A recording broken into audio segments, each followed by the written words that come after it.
2600 ఏళ్ల క్రితం ఈ తల్లి చరిత్ర అందరం కూడా ఒకసారి స్మరించుకోవాల్సిన అవసరం ఉంది. ఒకసారి ఆ చరిత్ర తెలిస్తే మనం కూడా త్యాగాలకు ఏ విధంగా విలువిస్తామో అర్థం అవుతుంది. ఇక్కడే మీరు చూస్తే 2600 సంవత్సరాల కంటే ముందు పెనుగొండ పాలకులు ఆర్య వైశ్యులైన కుసుమ శ్రేష్ఠి కుసుమాంబ దంపతులకి పుట్టిన కుమార్తె వాసవి కన్యకా పరమేశ్వరి.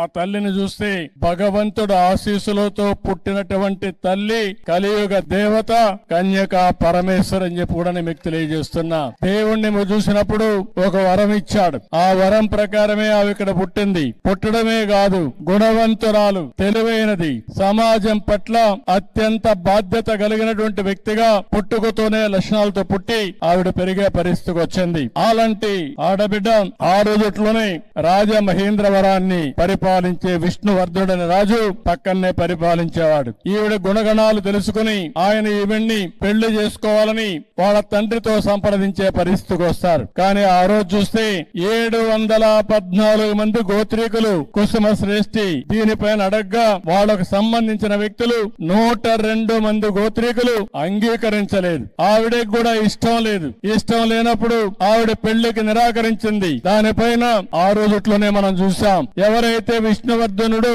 ఆగ్రహం చెంది నాలాంటి వాణ్ణి కాదంటారని ఎక్కువ ఆగ్రహాన్ని పెంచుకొని ఏం చేయాలో చేస్తానని చెప్పి ఇష్టానుసారంగా మాట్లాడే పరిస్థితికి వచ్చింది. ఒక పక్క తల్లికి ఇది అధర్మం అని తెలుసు, న్యాయం పైన నిలబడాలని తెలుసు. కానీ అదే సమయంలో సాంప్రదాయానికి కట్టుబడి తన వల్ల రక్తపాతం జరగకూడదని వాసవి దేవి అగ్ని ప్రవేశం చేశారు. శాంతిని కాపాడాలని ఆత్మ బలిదానం చేశారంటే అది తల్లి చూపించిన చొరవ.